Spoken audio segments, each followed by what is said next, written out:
नमस्कार साथियों, स्वागत है आप सभी का एकलव्य पीसीएस में। ये है एकलव्य पीसीएस, एकलव्य एकेडमी कासगंज का ऑनलाइन प्लेटफॉर्म। और आज की क्लास कई मायनों में महत्वपूर्ण होने वाली है विद्यार्थियों। आज की क्लास में हम पढ़ने वाले हैं हिंदी, और हिंदी में हम पढ़ने वाले हैं सामान्य हिंदी में विलोम शब्द की टेस्ट सीरीज आज हम लगाएंगे। विद्यार्थियों, ये जो टेस्ट सीरीज है मुख्य रूप से आरओ एआरओ की परीक्षा को ध्यान में रखते हुए बनाई गई है। आप लोगों को पता होगा कि आरओ एआरओ की परीक्षा में, प्रारंभिक परीक्षा में 60 प्रश्न आते हैं हिंदी के, और मुख्य परीक्षा में भी 30 प्रश्न आते हैं जो कि 60 नंबर के होते हैं। तो हिंदी बहुत ही महत्वपूर्ण है आरओ एआरओ के लिए। और अगर हम आरओ एआरओ के सिलेबस की बात करें तो उसमें जो है 6 चीज़ें आती हैं जो आपको पता होंगी। उसमें विलोम शब्द आते हैं 10 नंबर के, 10 नंबर के पर्यायवाची आते हैं, 10 नंबर के आपके वाक्यांश के लिए एक शब्द आते हैं, 10 नंबर के विशेषण विशेष आते हैं, 10 नंबर के तत्सम तद्भव तथा 10 नंबर की वर्तनी शुद्धि। ये टोटल 6 चीज़ें आती हैं। इन 6 चीज़ों की हम जो है टेस्ट सीरीज शुरू कर रहे हैं आज से। जिन लोगों का भी पेपर है आरओ एआरओ का, या जो लोग भी तैयारी कर रहे हैं यूपीएसआई की या किसी भी एग्जाम की, इसमें हिंदी आती है तो उसमें शब्दकोश जो है इंपॉर्टेंट होते हैं, शब्दकोश पेपर में आते ही आते हैं। तो आज से हम यहाँ विलोम शब्द शुरू करेंगे। विलोम शब्द के हम करीब जो है 100 सवाल लगाएंगे। ये है विलोम शब्द की पहली सीरीज जिसमें 20 सवाल हैं। इस तरीके से हम विलोम शब्द की 5 सीरीज लेके आएंगे जिसमें आपको 100 सवालों का कलेक्शन मिल जाएगा। किसी भी एग्जाम को जब आप देने जाओ तो अगर आप इसको देख लेते हो तो मैं ये गारंटी ले सकता हूँ कि मान के चलिए 50 से 60% सवाल आपको, अगर विलोम शब्द पूछा जाएगा तो यहाँ से आपको मिलने की संभावना रहेगी। तो चलिए बिना किसी देरी के शुरू करते हैं। यहाँ पे देखते हैं पहला प्रश्न। अब पहला प्रश्न आप लोग देखिए। पहला प्रश्न है, मृदुल का विलोम शब्द क्या होगा। देखिए इसमें जो है मैं आपको 10 सेकंड का समय दूंगा। अगर आप ज़्यादा समय लेना चाहें तो वीडियो को पॉज करके जो है आप समय ज़्यादा भी ले सकते हैं, लेकिन मुझे लगता नहीं कि इस तरीके के सवालों को करने के लिए आपको 10 सेकंड का भी समय लगना चाहिए। ये तो सीधे सीधे 2 या 3 सेकंड में ही हल हो जाने चाहिए ऐसे सवाल। चलिए देखते हैं इसका आंसर। मृदुल का विलोम क्या होगा। ऑप्शन है कठिन, खराब, रूक्ष या कठोर। देखिए मृदुल मतलब होता है मुलायम, और मुलायम का कठोर क्या हो जाएगा विद्यार्थियों, मतलब मुलायम का विलोम क्या हो जाएगा, कठोर। बहुत ही आसान सवाल।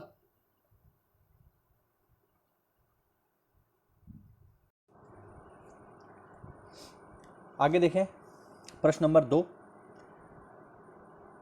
ऋणात्मक का विलोम क्या होगा।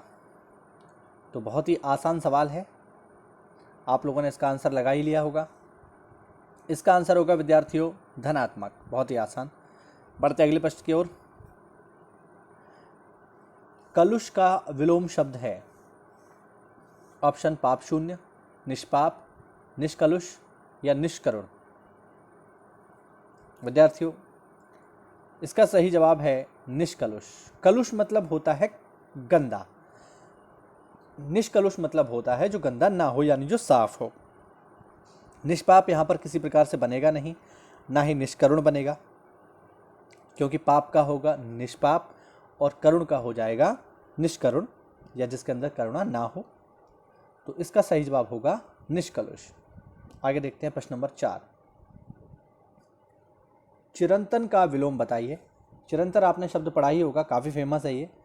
चिरंतन होता है विद्यार्थियों, अगर हम इसकी व्याख्या करें कि चिरंतन क्या होता है, आपने आंसर लगा ही लिया होगा इसका। तो चिरंतन होता है जो सदैव बना रहे, यानी इसके लिए हिंदी में एक शब्द और है शाश्वत। जो सदैव बना रहे उसे हम कहते हैं चिरंतन, यानी जो नष्ट ना हो। इसका विलोम क्या हो जाएगा विद्यार्थियों, तो सबको पता है, इसका विलोम हो जाएगा नश्वर, यानी जो समय के साथ नष्ट हो जाए। तो चिरंतन का सही जवाब होगा नश्वर। अलौकिक, अगर हम इसके ऑप्शन को देखें तो अलौकिक की अगर हम बात करें तो अलौकिक का मतलब होता है जो इस दुनिया से हटकर हो। ठीक है। नैसर्गिक मतलब प्राकृतिक होता है, और लौकिक इसका जो मतलब है वो आप मुझे कमेंट करके बताइए। देखते हैं कितने लोगों को इसके बारे में जानकारी है। आगे देखते हैं। सन्यासी का विलोम शब्द क्या होगा। पहले तो मैं यहाँ पे सन्यासी की वर्तनी शुद्धि कर दूँ, ये गलत लिखा हुआ है, यहाँ पे एक बिंदी और आएगी, टाइपिंग मिस्टेक है ये, ठीक है, ध्यान रखना। अब ये सही है।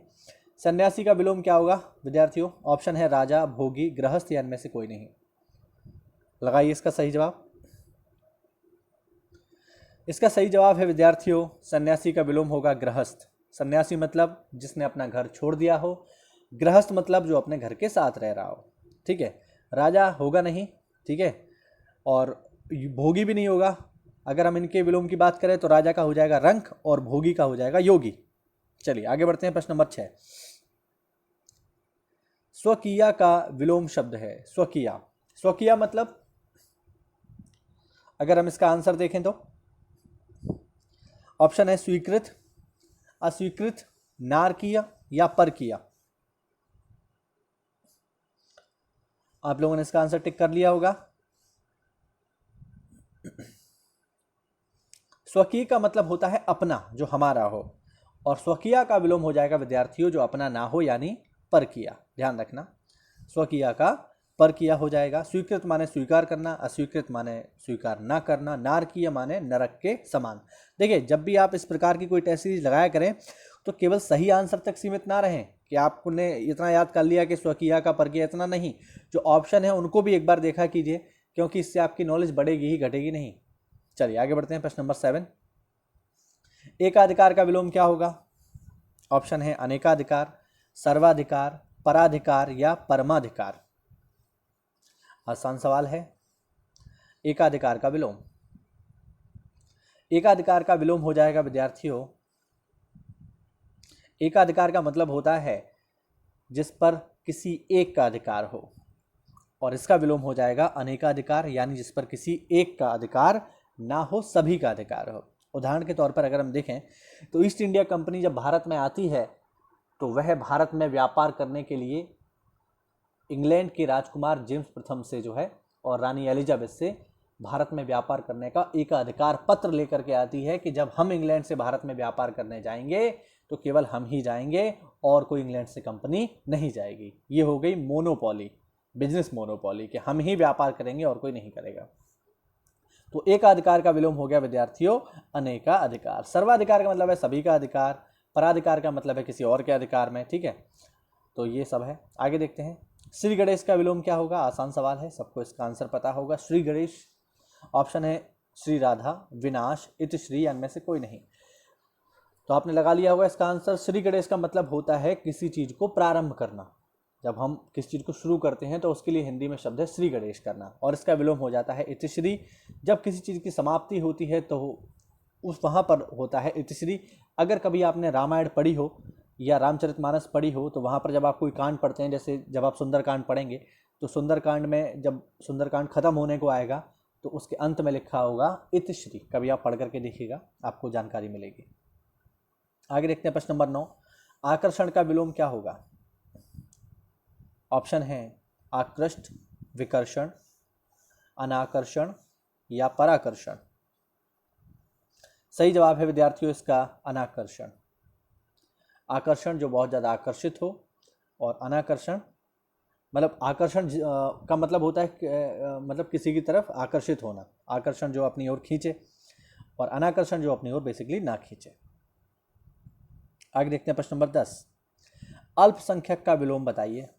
ये तो बहुत ही इंपॉर्टेंट है, हम खूब इसे आए दिन न्यूज़पेपर में, राजनीति में देखते ही हैं। तो अल्पसंख्यक का विलोम हो जाएगा विद्यार्थियों बहुसंख्यक। अल्पसंख्यक जो संख्या में अल्प हो, बहुसंख्यक जो संख्या में ज्यादा हो। आगे देखते हैं प्रश्न नंबर 11, उपमान का विलोम बताइए। ये आपने जब आपने पढ़े होंगे अलंकार तो उसमें ये आपने जरूर पढ़ा होगा, उपमेय और उपमान। ठीक है, उपमा अलंकार आप लोगों ने पढ़ा होगा, तो वहाँ ये प्रयुक्त होता है। ऑप्शन है अनन्वय, व्यतिरेक, अतुल्य या उपमेय। तो उपमान का विलोम होता है उपमेय। ध्यान रखिएगा विद्यार्थियों, काफ़ी महत्वपूर्ण, पेपर में पूछा गया। आगे बढ़ते हैं प्रश्न नंबर 12। इससे पहले विद्यार्थियों, अगर आपको इस वीडियो लेक्चर की इसकी पीडीएफ चाहिए तो ज्वाइन करें हमारा टेलीग्राम चैनल एकलव्य पीसीएस। ठीक है, यहाँ लिख के आ रहा होगा, आप उसको ज्वाइन कर लीजिए। एकलव्य पीसीएस आप ज्वाइन कीजिए, वहाँ पर ये पीडीएफ आपको मुफ्त में मिल जाती है। देखते हैं प्रश्न नंबर 12, मंद का विलोम बताइए। तो मंद माने जो बहुत धीरे चल रहा हो, स्लो हो, और इसका विलोम हो जाएगा द्रुत, यानी जो तेज चल रहा हो, जो तेज हो, जो फास्ट हो, उसको हम कहते हैं द्रुत। आगे देखें प्रश्न नंबर 13, सूक्ष्म का विलोम बताइए। तो सूक्ष्म का विलोम होगा विद्यार्थियों स्थूल। ठीक है, ध्यान रखना, स्थूल, भारी। अधुनातन का विलोम शब्द बताइए। अधुनातन ऑप्शन है प्राचीन, भूतकालिक, पुरातन या विगतकालीन।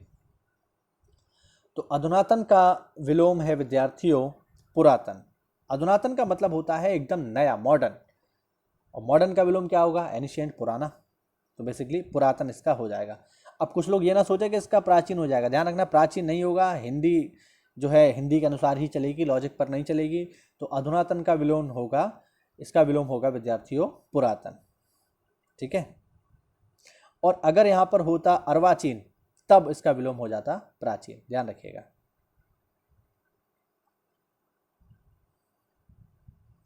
सृष्टि का विलोम शब्द है सृष्टि। ऑप्शन है मरण, प्रलय, वृष्टि या मोक्ष। सही आंसर है विद्यार्थियों इसका प्रलय, बी। आगे बढ़ते हैं प्रश्न नंबर 16। जब आप आरओ या आरओ परीक्षा देने जाएंगे तो वहां पर इस तरीके के सवाल आपको जरूर मिलेंगे। ये ध्यान रखना यहाँ पर क्या पूछ रहा है। तो यहाँ पर पूछ रहा है निम्न में से कौन सा जोड़ा विपरीतार्थक नहीं है। देखिए इस तरीके के सवालों में आपको ध्यान देने की जरूरत होती है कि पूछ क्या रहा है। ये पूछ रहा है नहीं है या है, तो अगर हम इसको ध्यान से नहीं पढ़ेंगे तो पेपर में गलती हो जाएगी, इसलिए इसको ध्यान से पढ़ना और तब इसको हल करिएगा तो आपको आसानी रहेगी। पहला ऑप्शन है आय व्यय, दूसरा ऑप्शन है सरल कठिन, तीसरा ऑप्शन है गुरु लघु और चौथा है धर्म अधम। आसान सवाल है, आप लोगों ने कर ही लिया होगा। देखिए आय और व्यय बिल्कुल सही है, सरल और कठिन भी बिल्कुल सही मिला हुआ है, ये दोनों विपरीतार्थक हैं। गुरु और लघु भी ठीक है यहाँ पे, ठीक है। ये गुरु है बड़ा वाला और लघु है छोटा वाला। ये गुरु जो है गुरुदेव वाला गुरु नहीं है। और डी ऑप्शन जो है इसका ये गलत दिया हुआ है, अधर्म और अधम नहीं होगा, ठीक है। मतलब धर्म और अधम नहीं होगा, धर्म का विपरीतार्थक होता है अधर्म, ठीक है। तो ध्यान रखिएगा, यही इसका सही जवाब है, ऑप्शन डी। आगे देखते हैं प्रश्न नंबर 17। अति का विलोम क्या होगा? अति,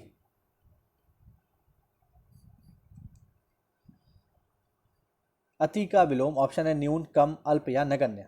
तो अति का मतलब होता है ज्यादा, कहते हैं अतिवृष्टि, बहुत ज्यादा बारिश हो जाना अतिवृष्टि कहलाता है। तो अति का विलोम क्या होगा विद्यार्थियों? कम।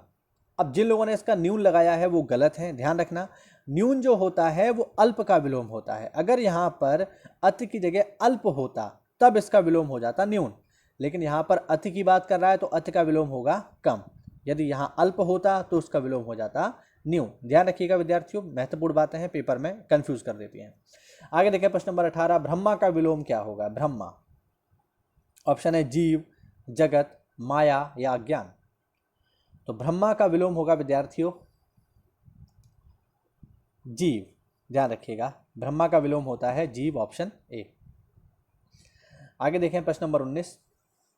बहिरंग का विलोम शब्द है अंतरंग, जलतरंग, रंगारंग या रागरंग। तो आसान है ये सवाल, आप लोग कर पाएंगे, लॉजिक से भी हो जाएगा ये। तो इसका सही जवाब है विद्यार्थियों अंतरंग। विद्यार्थियों इस टेस्ट में आपके कितने नंबर रहे ये कमेंट करके बताना ना भूलें।